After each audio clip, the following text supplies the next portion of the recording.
And last night on this very program, the country heard for the very first time George Zimmerman, the man that is charged with second-degree murder for the shooting death of Trayvon Martin. Now, there are a few parts from my sit-down interview with Zimmerman that are causing quite a stir, especially one clip in particular. Watch this. Is there anything you regret?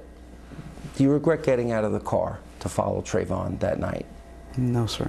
Do you regret that you had a gun that night? No, sir. Do you feel you wouldn't be here for this interview if you didn't have that gun? No, sir. You feel you would not be here?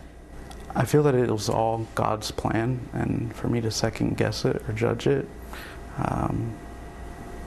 Is there anything you might do differently in retrospect now that time has passed a little bit? No, sir. And earlier today on Fox and Friends, Trayvon Martin's parents responded to what George Zimmerman told me. Listen to this. I don't understand what he was thinking by saying that it was God's plan that he murdered our child. And I really don't understand what God he worships, because it's not the same God that I worship. Sabrina? And why would God have him to kill an unarmed teenager? I mean, it just makes no sense. So, what plan is it by, I mean, that's heartless to say that that was God's plan that he took our child's life. And joining me now with reaction is one of the Martin family attorneys, Darryl Parks. Mr. Parks, welcome back to the program. Thank you for being with us.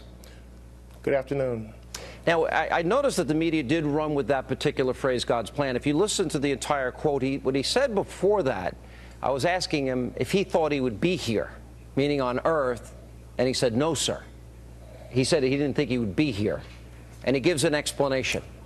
In context, does it sound different to you? He also talked about praying for the Martin family every day. Well, I think that you can't take the two statements together.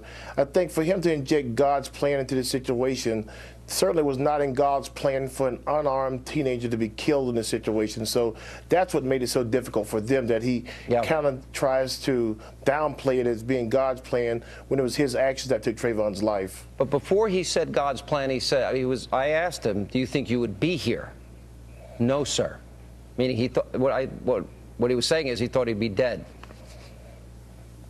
Well, anyway, regardless of that, it goes back to the fact that had he stayed in the car, none of this ever happens. He takes it upon himself. One of the problems that Trayvon's parents have always had about this situation, George never takes responsibility for his action. When you ask him about, does he regret having a gun, does he regret getting out of the car, he doesn't regret any of that. Those are things that he did. So those are the things that brought about what happened later that night. Let me go back and George Zimmerman giving his version last night in this interview with a lot of detail of what he says happened and how Trayvon confronted him and struck him and immediately broke his nose. I want you to, let me remind you about this part of the interview from last night. And you said to him, I don't have a problem. Yes, sir. You reached for your phone. I reached for it as I was saying, no, I don't have a problem. And at that point, you just got hit? He was already within arm's length from me. And was that the punch in the nose that broke your nose? Yes, sir. Right there, and you went immediately down to the ground? I don't remember if I went immediately to the ground or if he pushed me to the ground, but I ended up on the ground. And at one point you said that you wanted to stop him from hitting your head on the cement. Yes, sir. Is that what you told the police? Yes, sir. Okay, so after that first hit, what happened next? He started bashing my head into the concrete sidewalk. As soon as he broke my nose, I started yelling for help. So I was disoriented, and he started slamming my head into the concrete. Which is where the lacerations came from? Yes, sir. You said it was like your head was going to explode. It was a comment that you had given to the police. Yes, sir. He continued to punch me in the head. How many times would you estimate that he punched you? Several. More than a dozen. Mr. Parks, I wasn't there, you weren't there. What do you make of his version of the events that night? Well, I understand his explanation, but I think that we have to always go back to the fact that had he stayed in the car, right? And we have to also remember that Mr. Zimmerman is in a vehicle and he's traveling. Trayvon is a pedestrian, he's walking, right? There are two different speeds going on here. And so if he never gets out of the vehicle, they never have this encounter. So for him to make Trayvon out to be the perpetrator, we don't buy it. Well, let me ask you this. In terms of getting a guilty verdict in this case, and that listening to his version, looking at the injuries he incurred, he did have a broken nose, he did have lacerations in the back of his head. And this is just evidence that we know. There might be other evidence that comes up that has not been made public at this point. There was the one eyewitness from that night that said that he did see Trayvon on top of Mr. Zimmerman, and that he was punching him.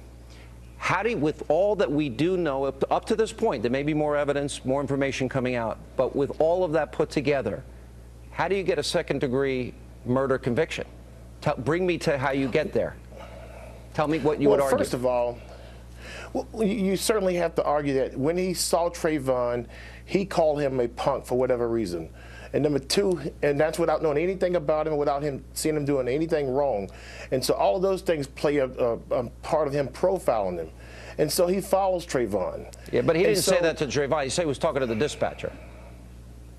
He was talking to the dispatcher, but it all goes to his mindset. The one thing about George Zimmerman, he never likes to talk about all the events that happened prior to the altercation. All of those things are very important because it goes to his intent, his mindset, and most importantly, though, it is very basic evidence that George Zimmerman is not allowed to frame himself. Well, let me ask you this. It's recorded real time. Because it's not illegal to get out of the car, or if you think somebody's suspicious, whether he was right or wrong in this case.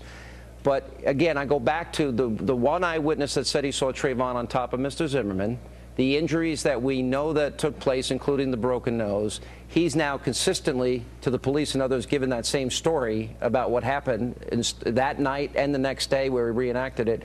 Bring me from that point, evidence before a jury, and then he tells the story about the gun. How do you get a guilty verdict if, in fact, he's claiming that Trayvon attacked him, confronted him, and struck him first?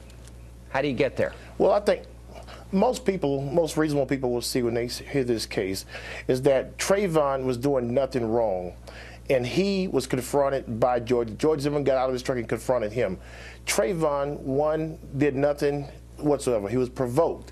And so when Trayvon is followed, he doesn't know this guy at all. And this guy is looking at him in a suspicious way. So anyone, especially once he realizes that this guy is armed, for him to fight for his life, and you know, you hear him talking about his nose was broken. How was he provoked? Trayvon was fighting a man with a 9mm. Yeah, well, he was fighting a man with a 9mm. But the eyewitness said that Trayvon was on top of him. Well, he should have been on top of him. If this guy was stalking him and this guy is armed, he should have been beating him. That's common. Even if he was walking back, even if he was walking back to his car, and I don't know what happened. I wasn't there, but the eyewitness said if in fact George Zimmerman, what he's saying is true, and Trayvon confronted him and came up to him, you don't think that's problematic in terms of getting a conviction? I don't think that's problematic for this reason. And, you know, we can sit here and try and listen to George Zimmerman's nice statement about it, but the great thing that we have in this case is a 911 audio where he tells the dispatcher he's following the person. Now, he tries to explain it away later, but it'll be up to a trial fact to decide whether they believe that or not. Mr. Parks, thank you once again for coming back on the program. We appreciate it. Thank you so much.